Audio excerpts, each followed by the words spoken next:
Allahu Allah, Allahu Allahu Allah. I want to know, we study a lot of Quran, you know. You could study tafsir for years and years and years and years.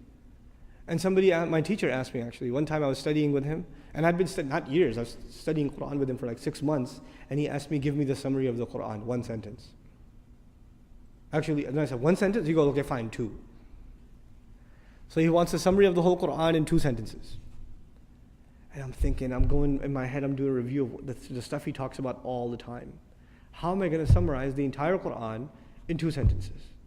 And I remembered what he said and I used it, and he said, you're right. Alhamdulillah. Here's what it was. Number 1, accept Allah as master and accept yourself as slave.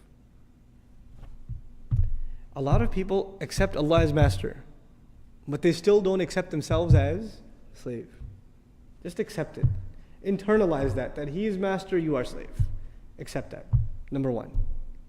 And after you accept that, the second sentence, accept that this guidance is only beneficial to people who accept themselves as slaves.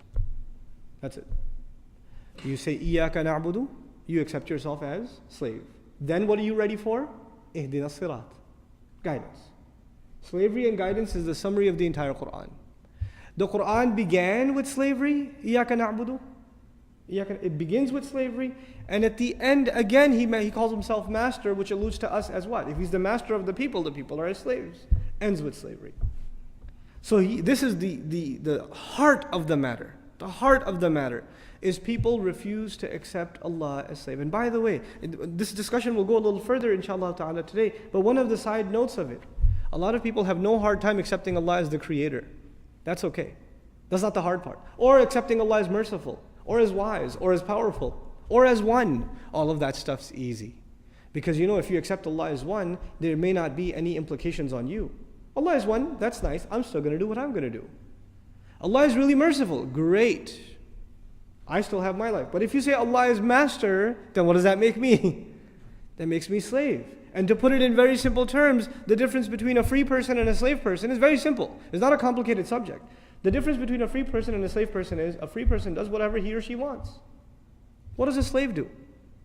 A slave cannot do what he or she wants. If a slave did what he or she wanted, then they would be considered free. The only thing that makes them a slave is they do what the master wants. If you accept that your will comes under the will of Allah, your will has to be submitted like a slave before the will of the master. Then you've understood what this book is, what this message is. That's the summary of this message. It sounds very simple. I mean, it takes 5 minutes to explain, but internalizing that is a lifelong struggle. A lifelong struggle. Subhanallah.